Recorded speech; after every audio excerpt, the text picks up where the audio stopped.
we will be bringing everybody on at the same time. And as you can see them, they are here on a Zoom meeting. So we're actually going to be broadcasting this phenomenal Zoom with Josh Bell and two of our commissioners. So Josh, the floor is yours. Much, Andres, and it's such a joy to be here with everybody who's watching us through the live stream. I want to say thank you to all the folks who have spoken so far today. It's just been a beautiful day already with the topics and the sincerity and the hopeful options in the face of really challenging issues. And so thank you to each of the folks who have been involved in the symposium thus far. And today it's my privilege to facilitate a conversation with two of our Orlando City Commissioners. And I'm just going to share a brief bio for each of them. Commissioner Bakari F. Burns has served as District 6 Commissioner for the City of Orlando since January 2020, so not that long. Since his election, Commissioner Burns has focused on improving the district's infrastructure, resident engagement, health and wellness as we navigate COVID-19 and so much more. He also serves as president and CEO of Orange Blossom Family Health, where his service to the community extends to individuals experiencing homelessness, working class and low-income individuals, and our society at large. Thank you so much for being here, Commissioner Burns.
Orlando Strong Symposium is hosted by Contigo Fund and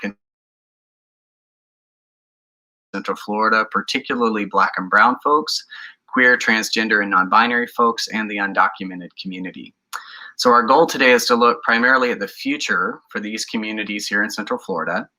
And in your roles as city commissioners, we're particularly interested in the trajectory of these communities here in the City Beautiful. And so to understand where we're going, it's important to remember where we've been and the progress that's been made for our community. So I'd like to start out by hearing from Commissioner Sheehan. You've been part of this community for some time now. I don't know when that start date was, but you've been the city commissioner for 21 years. We just discussed that you're the longest serving city commissioner.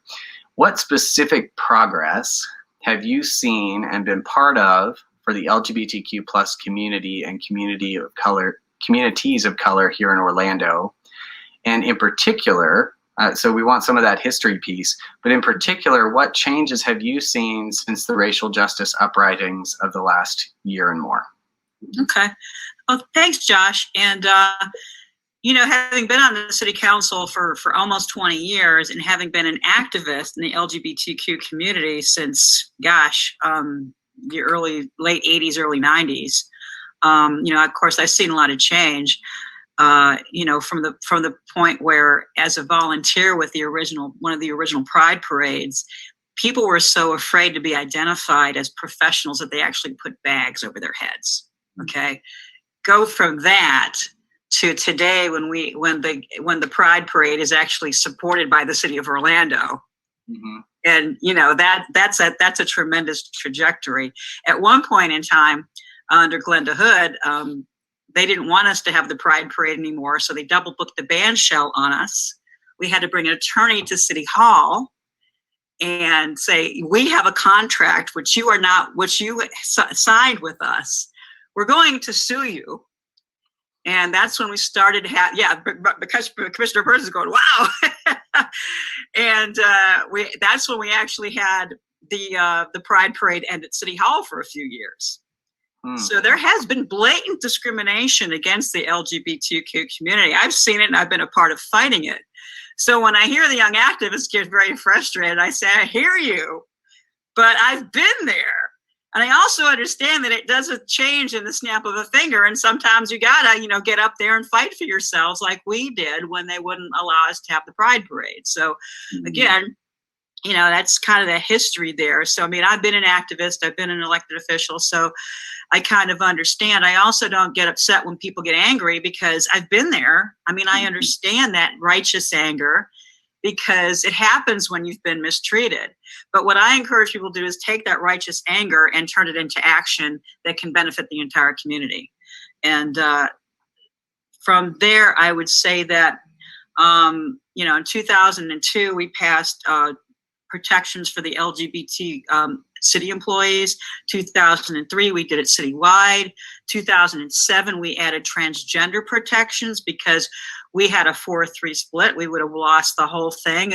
I had one commissioner make me take out transgender, which broke my heart. But at the time in 2002, that was a heavy lift at the time, but we added it unanimously 5 years later. So that just kind of shows you how much change can happen even within 5 years, where there was so much of a freak out about it in 2002 or in 2007, unanimous support from the city council, even from our more conservative members. Mm-hmm. I mean, I'm not dumb. I can count up and down the dais, and I know where my friends are. And I know people who share more of my political leanings. So, sometimes I got to be aware where people are going to be on the issues. But even the most conservative commissioners voted with us. And I think that is a testament to change. I think the Orlando Police, I think there's been an interesting place for me to kind of be on that edge because I am very close with the Orlando Police Department. Deputy Chief Jim Young served as my police liaison as an openly gay police officer. He was able to create a tremendous amount of change working with Gay Officers Action League at the national level, which then he brought back training to Orlando on transgender misidentifications and how to be sensitive when you pull someone over. And as a matter of fact, that was so important. When we started having issues with TSA, the Orlando Police Department had training to be able to go in and train the federal agents. So I think the Orlando Police Department has done a good job. I think they've kind of gotten a bad rap in some of the, anger at the police with some of the social justice issues that have happened. But we have to remember, we have friends in Orlando Police Department, and they're the ones that we call when we need help. And in terms of some of the racial injustices that have happened and the demonstrations that have happened, I think a lot of folks don't realize that the city of Orlando actually facilitated those demonstrations. Usually we would charge, people to put on demonstrations. You'd have to pay for the police overtime and all that. We supported that. And I think it was important to support that. We got into a little bit of, conflict, however, when we asked people to go home at 8 o'clock at the curfew and they didn't want to do that. But, if we're giving you, we're saying, okay, this is your protest time. It has to be over by 8 because there's a COVID curfew and you don't want to abide by that, that there's going to be some friction and trouble there. Although I'm going to be very frank. A lot of the people who are causing problems in Orlando during the social justice protests were not from here. And I believe they were outside agitators, and I believe they were part of the Proud Boys. Honestly, I'm going to be quite clear on that because they were white people, and there were a lot of the activists who were saying that there were outside actors coming in and trying to create problems for the people who were peacefully protesting here in Orlando. So as a leader, I want to make that clear, that a lot of the problems weren't coming from the folks that were peacefully protesting against injustice. I think I covered all of it, but Josh, and I'll defer to my colleague. Well, thank you for that, Commissioner Sheehan, and definitely those pieces in our history where progress has been made, right? We are appreciative of the work that's been done to get us to where we are today, and we'll talk more about how do we move forward from here, right? But Commissioner Burns, we're so glad that you're serving on City Council and you've been connected to marginalized communities with your work with Orange Blossom Family Health, of course. So what specific progress have you seen for the LGBTQ plus community and communities of color here locally? And what are the things that you've seen shift in the past year to year and a half?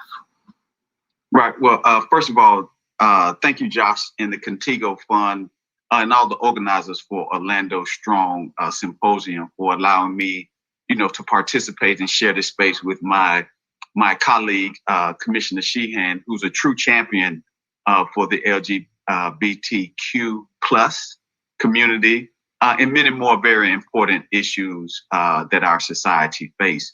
I had the pleasure last week of attending the Harvey Milk breakfast. And during that breakfast, Mayor Dyer ran off some of the same accomplishments that Commissioner Sheehan mentioned. And I just sat there saying, wow, and just how proud I was to be part of a city commission that has been so progressive in meeting a lot of these important issues head on, but also with compassion and with an open ear.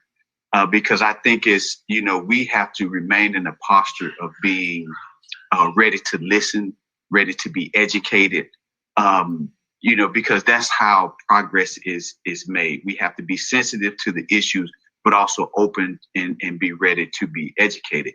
But 2020 was a year that not many of us will ever forget. We had two significant issues that will have a lasting impact on how we go about our daily lives. First, we had COVID-19 pandemic, and then the murder of Mr. George Floyd. And I believe these two events really uncovered or highlighted for the world two main disparities. A disparity in healthcare access for Black and other communities of colors as compared to their white counterparts, but also the disparate treatment of Black people at the hands of police, where unarmed Black people are killed by law enforcement. So, we at the city, we're fortunate that we have great leadership of Mayor Dyer. And we were very responsive to that as Commissioner Sheehan. When we talk about the social unrest, we helped to facilitate that. I remember attending kind of a planning meeting with OPD where they discussed what would happen, what are some of the concerns, the challenges, and what the approach would be. And so I appreciated that level of involvement.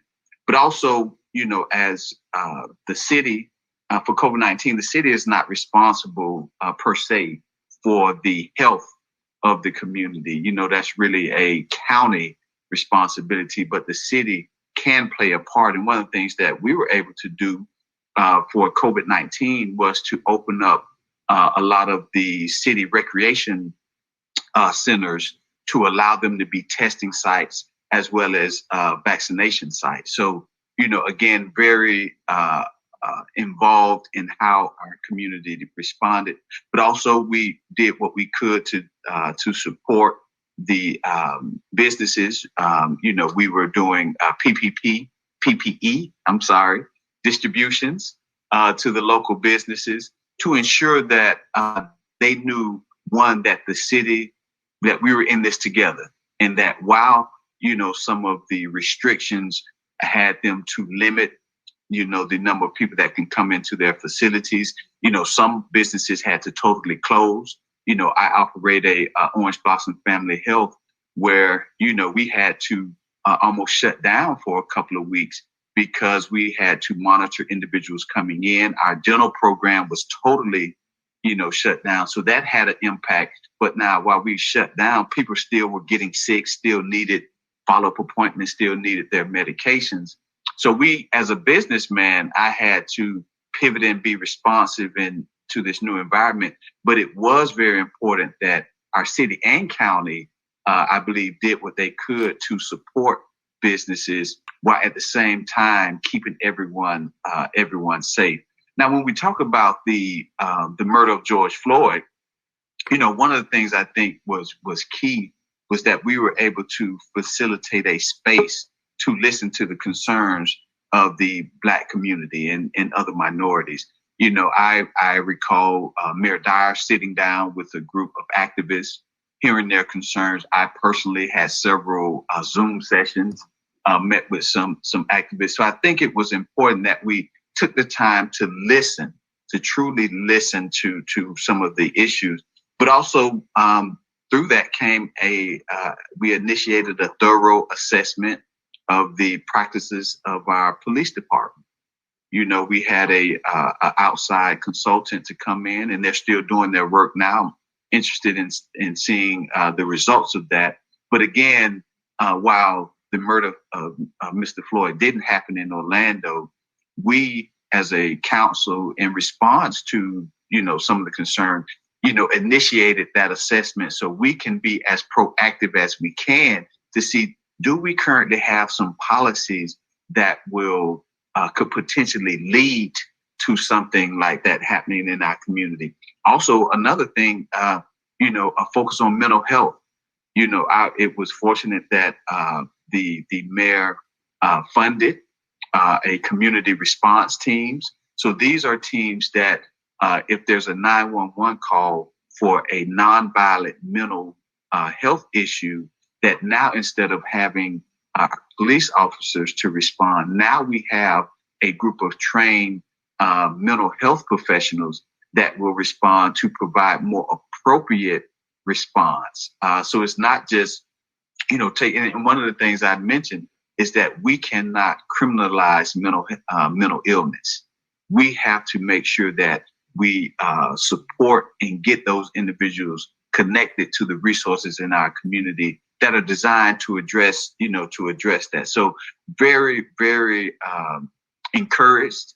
I'm very excited about this new community response team. And, it was interesting. One of the things that I had prior to me coming on to the city council, from a homeless standpoint, I had worked with the mayor and his team about a community response to homelessness, for the police to not criminalize homelessness, but take a more assessment, resource connection approach. And so with this happening, I think we continue to move forward. But also, and I'll end with this, was the establishment of the city's first equity official, who is responsible for ensuring that the city is truly being inclusive.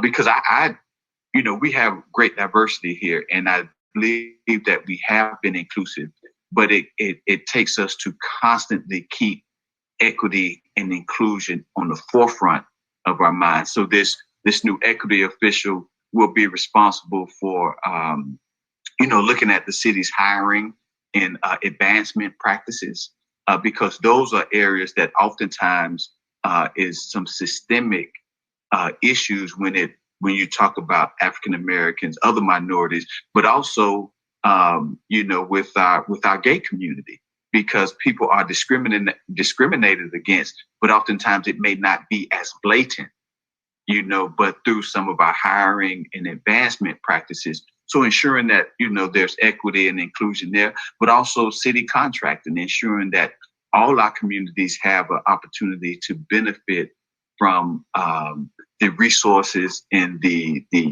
contracting opportunities that come from our city beautiful. So those are just a few things. But I do want to just publicly say thank you to Commissioner Sheehan for her advocacy and staying, and I wrote down righteous anger, and I've heard the commissioner use that before. And it was funny that, a couple of weeks ago, I was trying to think of that, and you mentioned I had to write it down so I can commit, because that's right.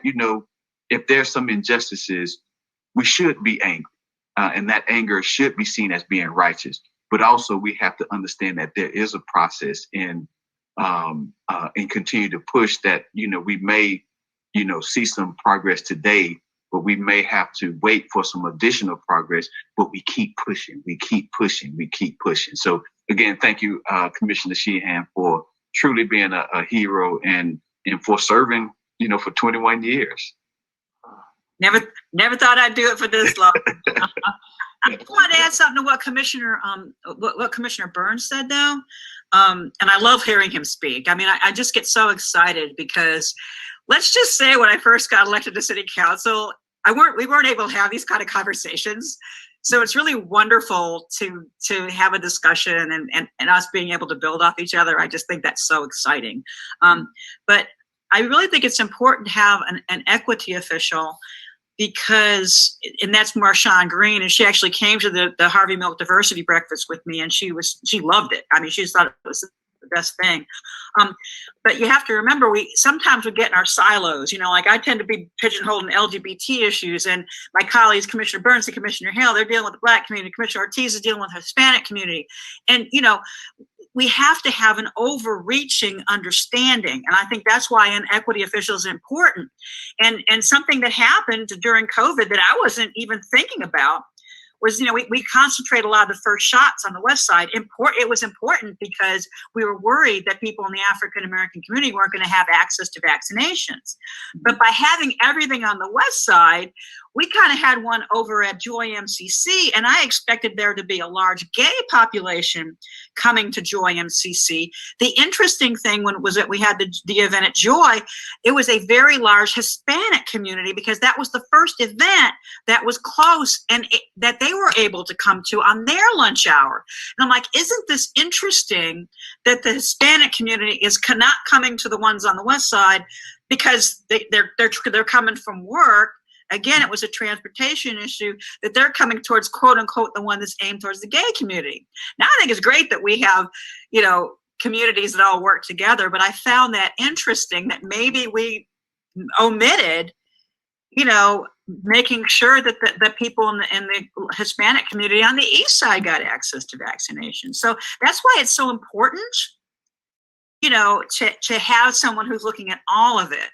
It's because we do get a little overwhelmed sometimes, and we are dealing with it. Not only we're just dealing with, issues that are happening in our district and development and everything like that. And COVID, then we're looked upon to deal with social issues just because of the folks that we represent. But something that I think is great on the city council, though, is we have 2 African Americans, a lesbian, and and someone who's Hispanic. So I think that's the reason why you see a lot of that. And if you look at my district, there is a reason my district looks crazy and it's gerrymandered all over the place. It's because I support minority majority districts. In order to do that, sometimes my areas have to move and shift around a little bit. But that's okay, because as a person who believes in social justice, I want there to be minority majority districts. I want there to be representation. So sometimes people blame gerrymandering for minimizing people's voices. I think in the city of Orlando, we've been sensitive when we go through redistricting to make sure there's representation. And I'm very proud of that. Thank you for adding that, Commissioner Sheehan. And I wanted to circle back to something that I think Commissioner Burns brought up, the new initiative to send out mental health trained providers rather than sending the police. So I wanted to clarify, y'all are both city commissioners for the city of Orlando. So is that an Orlando policy for people who are listening, or is that an Orange County policy? How far does that go? That is an Orlando policy. The reason that we instituted that was because we listened. There were many issues and concerns. And this is the thing that I think that activists forget sometimes, and I had to learn as a young activist. It's great to get out in the street and march and wave a sign. But it's also important to talk about what your goals are and what your platform is and what you want to accomplish with the local elected officials. So there was a list of 13 items that the activists came forward with, and we went through all those and implemented a lot of them. And the community response team was part of that, because some of the really bad things that have happened nationally were because, well, chokeholds are disgraceful. I mean, how many deaths have happened because of chokeholds? We banned chokeholds a long time ago in Orlando, thank God. But then that's probably a lot of the reason why we don't have a lot of the, problems with people getting killed and things like that. That's an awful, awful thing that should never happen to anyone. But there were also situations where people who were clearly mentally unstable were doing things like grabbing screwdrivers. And they gets considered a deadly weapon. Well, the person who's mentally ill doesn't understand that they're picking up a screwdriver might get them shot. So that's the thing, is trying to, if it's somebody who's saying my son is in distress, all these kinds of things, and it always happens every time Every time on a Zoom call, there's the dog, the doorbell, and all that. So we're just going to get that. Sienna, it's okay, honey. I'll get it in a minute. That is my cute little dog, rock of my life. She's kept me sane during this whole COVID situation. And I'm sure that's the UPS man who has a goodie for her. That's why she's going naked nuts. But I think it's very important to make sure when we're responding that we're responding with the least amount of force necessary. So if someone's having a mental health issue, they call. And I think it's also important that if someone is having an emotional breakdown episode, that they say that while they're asking for help. And that way that will help us in dispatching as well. Because sometimes people having a mental health crisis can be violent or can be affecting their, the people they live with in a negative way, and they may need assistance, but they don't want, assistance with someone who has a gun. Now, some people have expressed concern that sometimes a use of force might be necessary. The mental health the people who are the emergency response teams assess that, and they can call for backup if necessary. So I think that's an important thing to say, because some of the criticism that we got is like, well, what if they need backup? They can get backup. So I think this is a way, and what Commissioner Burns brought up about dealing with the homeless too, we can also advocate for services for homeless people. There's a lot of ways, other than using, someone who's got a tool belt on with the most use of force to give people assistance. And I think that will cut down on the number of people that are hurt as well. And I think it is important at our level to listen, and I think sometimes people get upset with that righteous anger that, that elected officials aren't listening. It's not that we're not listening. We have to listen. Then we have to process. Then we have to figure out how to apply that. And that takes some time. It's not that we don't want to do things right away, but, I got to pass things through legal. I got to make sure it's a union thing, all that stuff. There's processes we have to go through. So it's not that we're trying to be obstructionist. It's just that it's a process for us. And even when I was writing those original non-discrimination protections, we had local attorneys who were volunteers who never got the credit. Marty Chapman, Lisa Tillman Healy, who over at Rollins. There are people who were working on that. Amy Anako was our attorney with the city, who were helping us draft that. My assistant Chase Smith put together thousands of other ordinances across, the world of that stop discrimination against LGBTQ people, and some that were here in the States and some in other progressive cities. So we had to put all that together. It takes time so that you can craft legislation that makes sense. So what I've asked is give us, have some patience with us, because sometimes it does take some time to draft responsible legislation. Yeah. Hey, Josh, also, and I second everything that Commissioner Sheehan mentioned, but also what's fortunate is that the county has a similar response, but the difference with the county's response, as I understand it, is so with the city, we have a group of mental health professionals that will respond on their own. The county's response team involves some mental health professionals, but it also involves a deputy. So they have kind of a joint response, where ours is a single response with, as Commissioner Sheehan mentioned, the ability to quickly request additional assistance. So because you have the city and the county both taking this a similar approach, while they're different, a similar approach, it just highlights the importance of kind of reimagining how we serve, how our law enforcement serves our communities. And so I'm really interested to see the results and the difference in the results of each program. So I'm glad that there's some differences in the approach, because it's a pilot program. So what I'm hoping we'll do is look at the information, process the data, and then say, okay, how do we move forward? What did we learn from our program? What did we learn, or what did the county learn from their program? And then say, okay, well, how do we move forward? And is there, a program that will be shared amongst the city and the county, so for some consistency? So I'm excited about that. But again, the key is that both the city and the county found and saw that it was needed, and that they, put the money behind the concept. Definitely, definitely. And I think that I appreciate seeing that sign of progress, and the earlier panel was on alternatives to policing, and a big portion of that revolved around when someone is having a mental health issue, they don't need to be met with a gun, right? They need a different tool set, right? They need people who know and understand and can de-escalate and diagnose and figure out what's going on and get them the appropriate help. So I think that that's a wonderful step in the right direction. Yeah, Josh, were they aware of what we've done in the city and county? I didn't listen to the symposium before this. We focused on the programs that those individuals are part of. So advocacy in local schools, peer support, advocacy for legislation. So it wasn't, this conversation is definitely very specific around the city because of y'all's roles, but Central Florida as a whole is also a piece. And unfortunately, there are places in Central Florida where that's not the case, where people don't get the mental health support that they need. And if you call 911, there's going to be a police officer that shows up, right? And that's going to can be a very incendiary moment. Well, right? Face it, Josh, there's places I can drive through in Florida where I get pulled over for my bumper stickers to this day.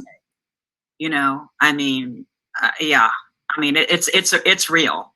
Yeah, Florida's, I'm from the Panhandle, I know. Yeah, definitely. But something else I think it's important that we've done in the city of Orlando, and I think it's important to have implemented nationwide, is the cameras, the police officers having cameras on them. I have to tell you, I think the reason a lot of the social justice issues have been brought to the limelight is because everybody's got a video camera on their phone. And, I think officers should be taking video of what they're doing, and I think they're less likely to act badly if there's video. And I think whenever somebody wants the video turned off, let me tell you what, the minute I walk out my door, I have absolutely no problem being on video. I live a very open life. I've lived a very open life for the past, 30 plus years. This is who I am. If you have a problem being on TV, chances are you've done something wrong. So I think it's good that we have the cameras, and the cameras are going to turn on it immediately when the gun is unholstered or when a taser is unholstered, so that they can't say, "Oh, I forgot to turn something on." The technology is changing as well, to where there's going to be a lot more accountability. But I also don't want to get to the point where officers find themselves making life and death decisions all the time, and I have to back them up too. There's been times when a split-second decision could cost them their lives. And I have gone to police officers' funerals, and I've had looked their family in the eye. And, it happens on the other side of things too. I think sometimes we get so concentrated in our own way of thinking that we don't realize that we're all human beings. And part of having discussion is listening to the other side too. There's bad cops, and what happened to Mr. Floyd should never happen. But we also have officers that are shot in line of duty too. So we have to figure out that, that place, because there are bad people, who do bad things. And when we need help, we call them. And there's a reason for that. Yeah.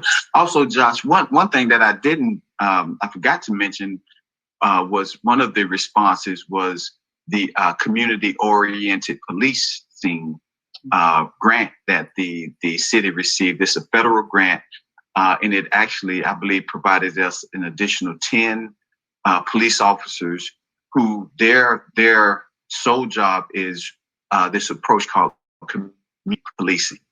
So it really kind of changes how the police officers serve a community. So these 10 officers are actually assigned to certain communities where there are higher rates of issues, marginalized communities.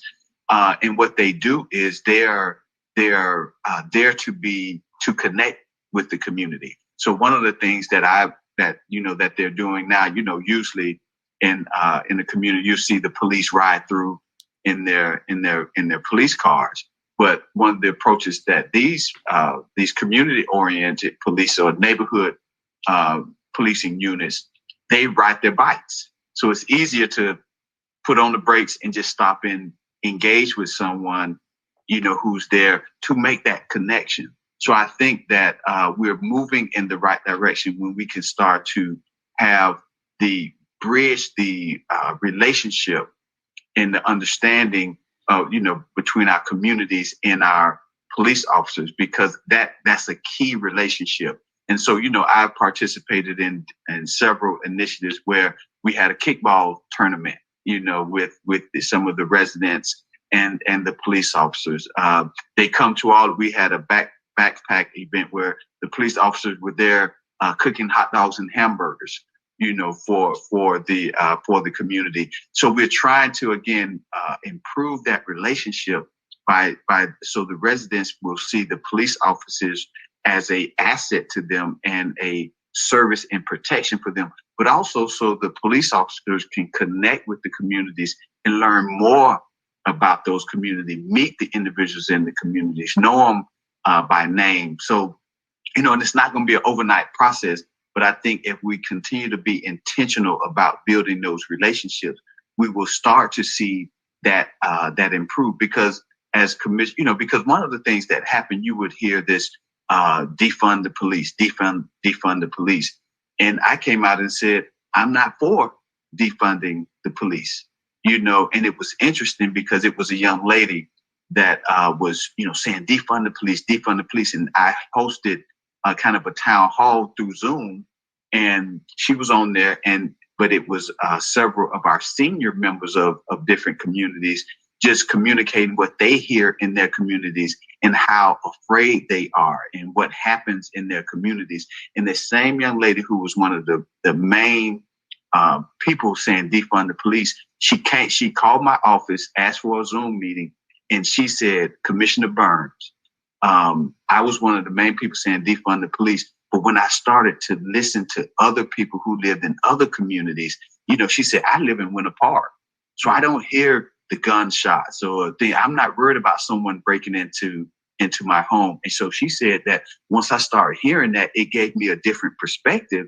to say, hey, the police are needed. We just need to arm them with, stop having them to respond to things that are not appropriate for them to respond. So when she mentioned that, and I thanked her for having the courage to now come and say, hey, I'm backing off of that position. And again, she was one of the main ones. So I think, again, once we embrace, have the conversation and look at it, beyond just ourselves, I think we can start to move to, some improvements and some progress. Well, and I like to add to what Commissioner Burns has said. There are people saying, well, I didn't mean defund the police when I said defund the police. Well, guess what? We got thousands of emails, okay? It was a while there where that was just jamming my email box from all over the country. And they all said defund the police. And they all meant defund the police because I only had to read one. They were all duplicate. They were all the same email. But they meant to defund the police. And again, as a woman who lives alone, I might need to call the police. I've had to call the police. I have been stalked. I have been threatened.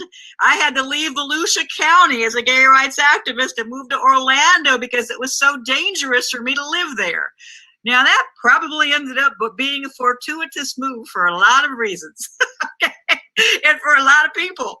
But be careful what you ask for, because I didn't have police protection when I lived out in unincorporated Deltona, and it was dangerous.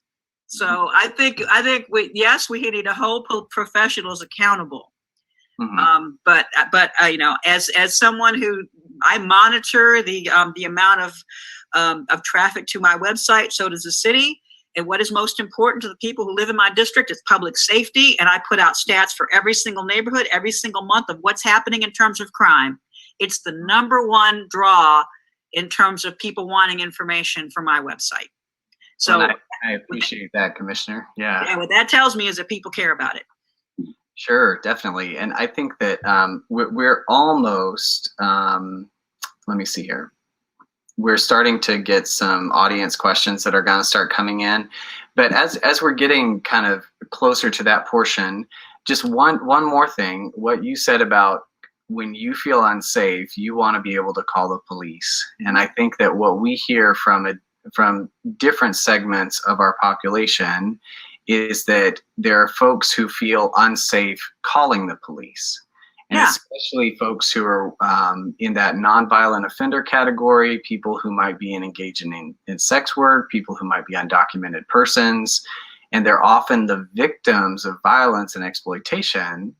But if they call the police, they might get arrested for just what they're doing to survive. And so what kind of progress can we make so that everybody would feel like, if I call the police, it's going to lead to a positive outcome for me and or my family? Well, and this is the thing, the Orlando City Council, when all that foolishness was going on during the Trump administration with ICE and using local police officers as ICE, we were not engaging in that. We said, we will not do that. And I'm glad the city council, I'm glad that the mayor and city council said that we will not arrest people on immigration status. We will not do that. I think again, people need to make better choices at the national level so that we don't have to worry about fighting those edicts as they come down. And I'm glad we had a more positive result. I'll give you an example. During Pulse, I had young people tell me that they would not, that their friends were in the hospital. The reason why the numbers went up during the Pulse shooting was because there were kids that were in their friends' apartments who had been shot, who were worried about ICE, who did not want to go to the hospital because they were afraid they were going to get detained. At that time, I was with a police officer. I said, you tell them, I'm going to tell them, you tell them in Spanish that they can take their friend to the hospital. ICE is not going to come get them.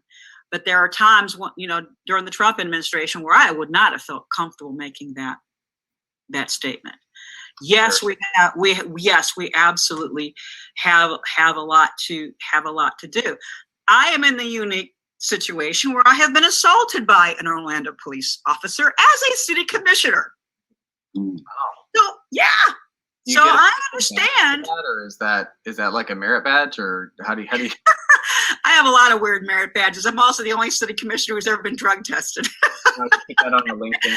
Okay. People think that just because I'm an elected official that I do not experience discrimination. I do. Now, did that officer get away with it? He was trying to actually frame me for something. There was video. It didn't happen. So what I'm saying is, I dealt with it. Now, granted, I was a person of privilege who could deal with it, but believe me, it was a risk to me professionally and personally, because that officer was trying to make it look like I had created a disturbance in a local nightclub, when I had not, and that's the reason why he picked me up and threw me out the bar. Goodness. Yeah. So what I'm saying is, it's not that we don't, but we also have. We have a citizen police review board. We have processes you can go through where they're misbehaving, they're going to get found out. So don't think that that you're powerless to fight back. I have, and you can too. Thank you for that, Commissioner. Commissioner Burns, how about you? What about folks who might not feel safe calling the police? How can we make progress on that? Yeah, one of the things I think we have to listen to them and understand what is it that is making them not feel safe. So we have to understand, the plight of these marginalized communities and make sure that we're taking the appropriate action to ensure that they remain safe and that their rights are not violated. Because as Commissioner Sheehan mentioned, we're all focused in our own different areas. So we can't just assume that we know what's happening to other communities or that we know best for those other communities. We have to engage them, get an understanding, let them tell us, what are you experiencing? What are the issue? But also we have to, assess our current practices in our environment to see if there's some systemic issues that exist and take bold action to address them. So again, I think we have to just take the time and be intentional about engaging the population and create a safe space for them to verbalize what they're experiencing and what their concerns are. So then we, as elected officials, can then say, okay, how do we best respond to ensure that not just this community, but any other community is safe and their rights are not violated? because oftentimes what you find, you say, okay, that's happening to this, this community, but oftentimes it's happening to other communities. They just hadn't had the opportunity or the platform to express themselves, because you bring up something very interesting when you talk about sex workers. Before, we weren't talking about the rights of the sex worker, or the plight of the sex worker. I've, most recently have been becoming educated on human trafficking, and, through different organizations, one like the Lifeboat, and who've really been educating me on the plight of the sex worker. So then now I'm saying, hey, we need to be doing what we can to protect that sex worker, get them connected with resources that can hopefully, get them out of sex work. But also we have to understand, how did they get there, or how does one get there, and what does that truly mean? Because oftentimes people feel, okay, you see a sex worker or a prostitute, they're doing that because they're just trying to make some money. But oftentimes it may be an addiction. It may be sex trafficking, so a lot of those issues shouldn't result in that individual being criminalized or put in jail, but more of let's provide the care for that individual. If there's an addiction that's causing them to do that, let's get that individual some help. Let's not criminalize addiction, but also if they're being trafficked, all right, let's be sensitive to that root. Do what we can to remove them from those situations, and then address the traffickers, because oftentimes the individuals who are soliciting, the sex work are the ones that nothing happens to. It's the sex worker that oftentimes get the shorter end of the stick, if you will. So again, I think we just have to understand the plight, listen, be intentional about listening to them, and then be courageous to take the bold action that's needed. And I'd like to add something to what my colleague just said too. Amen to that, Commissioner. But something else with sex work, a lot of these are underage young people who can't get jobs, who've been kicked out of their homes because of their sexual orientation. Right. And then they become sex workers. Mm-hmm. And again, do we really want to do protections for sex workers, or do we want to find ways to keep these kids safe off the street? I'd rather keep them safe off the street with organizations like Zebra Coalition or whatever we can. But there are a lot of young LGBTQ plus people who are disproportionately in the sex traffic trade because they have been thrown out of their homes and they have no other way to make money. And that is disgraceful. Mm-hmm. Yes, and definitely folks who are more vulnerable, especially in a human trafficking situation or an addiction situation. Those are compounding issues. I think along with that, once someone has a criminal record, right, that becomes something that follows them for forever. It prevents them from getting housing. Sometimes it can prevent them from getting a job. How do we keep people from getting that criminal record when they're engaged in something? Maybe it's sex work, maybe they're undocumented, when they're engaged in something that on paper is illegal, but there's a lot of compounding issues that brought them to this space. How do we divert from criminal justice? And that's the problem. I think we need to have more. Again, the difficulty is we're in a state that ranks 49th in any kind of social services, which is something that we should be ashamed of. But I mean, I'm going limb here. I'd rather be like, the Netherlands and decriminalize sex work and have them, have it be a professional thing and all that. I think, if you're never going to stop it, why not legalize it, tax it? That's what we're doing with marijuana. I think eventually you get to a point, and of course it's taken a while for the marijuana laws. We've done what we can at the local level. But I think some things we put so many resources into, when the real true crimes that are really affecting people negatively are murder and all these other things, and we're spending our time busting anybody with a joint. It's stupid. And I think again, with prostitution, even if we've got, this is what's so frustrating. I've done ride-alongs with police department. and we get somebody who wants to go into treatment, we can't find her a bed. You know, if we find somebody who's working in a neighborhood, used to happen in my neighborhood a lot more now than it happens now. But, you know, back when I moved downtown my neighborhood, I used to have to ask the worker girls to move off my carport during the rain. So, I mean, you know, when I lived in Colonial Town years ago, Mills Avenue was a little bit more, let's say, colorful.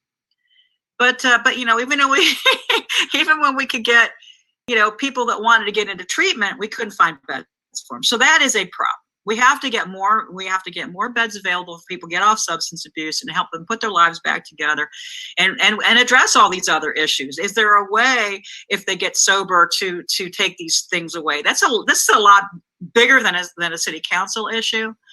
But I think that criminalizing minor offenses and making sure people can never work again is ridiculous, and we need to find other ways to address these issues. But you know, my biggest concern is children that are trafficked because they have no other choice. I mean, I think that's just heartbreaking because they can't get a job. You can't get a job until you're 16.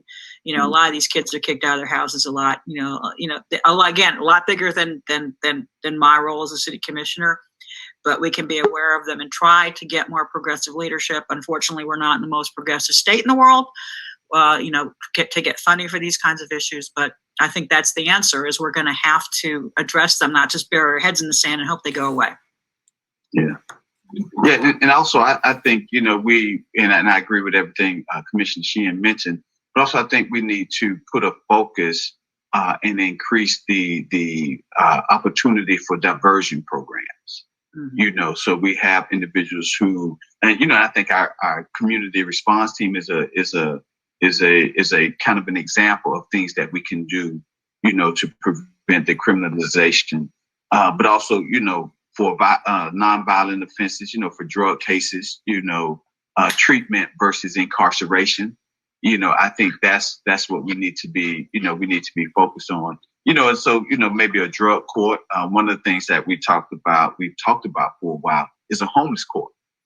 You know, individuals who have very minor infractions like sleeping on the sidewalk or, you know, public urination or what have you, some way of getting those things resolved in a way that doesn't, you know, add to their criminal record, but hopefully gets them connected with some resources that can help them get out of that current situation. So I think that, you know, the beefing up of these types of diversion programs, I think could definitely help. Well, I thank you both for your input on that and your time, and we're definitely going to keep reaching out about ways that we can partner and come alongside and maybe create opportunities for listening to communities that aren't as well represented, right? Their voice might not be heard unless we choose to listen. And so I appreciate your willingness to do that. As we're wrapping up, if you have like a 1-minute final statement to speak to our LGBTQ community and communities of color, I would welcome that as we close. Yeah, I'll go ahead and start. It won't take me 1 minute, but you know, I just think that here in the City Beautiful, our diversity is a great asset to us all. But we also are very fortunate that we have very progressive leadership on the City Council, and that has really prioritized, again, inclusion and equity. You know, so, you know, however, it's still incumbent upon us to continue to find opportunities to improve, to get closer to that more perfect city. Because again, we can't say, you know, we did all of this, you know, some of the things that Commissioner Sheehan mentioned, and so we're good now. Because we can't, you know, get complacent. We have to always find, you know, celebrate the victories, but also find other opportunities to, you know, again, to get to that more perfect city, the City Beautiful. So again, thank you, Josh, for this opportunity. Thank you, Commissioner Burns. Commissioner Sheehan? Well, I always say be better, not bitter. You know, a lot of bad things happen to you if you are a marginalized community. I get it. But I think it's important to take that righteous anger and do good. And remember that, you know, even the LGBTQ community, yeah, we threw rocks at Stonewall and we rioted after Harvey Milk was assassinated. But it was Edith Windsor that little old lady that went to court that got us the right to marriage. So there's also a process. So don't give up. Be better, not bitter. Keep going. And just realize that, it's incremental change, and we're going to get there, and we're all going to get there together. I firmly believe it. If I didn't, I certainly wouldn't have the rosy attitude that I have, because believe me, I haven't had an easy life, and I was homeless at 17. A lot of people don't know that. Mm. And, I've lived it. I think just because I live in an area of, I live over in Colonial Town and this and that, but I've lived it. I understand it. But I think that the way I was able to get over a lot of these things as a marginalized person, as a lesbian, as a woman who was, all these things had disproportionate, things that overcome, and not having means, or basically, being a waitress and living in my car, you can overcome these things. And, those things can destroy you. Believe me, I tried to drink my way out of it. I've been sober 8 years. It is a process. It's a personal process. It's a legislative process. It's a community process. And now it's a national process. We'll get there together.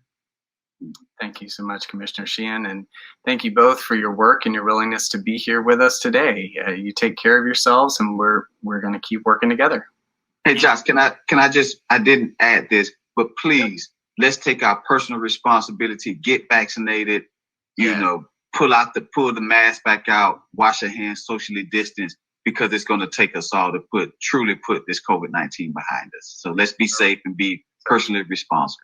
I never quit wearing my mask in council commission. I've been wearing it in public, and I'm going to keep wearing it. Yeah, I pulled mine back out.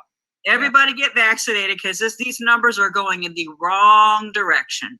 Yeah. We can't afford to lose any of you. We love you. Thank you both. Thank you both. Well, have a great rest of your day. All right, you too. Thank you very much.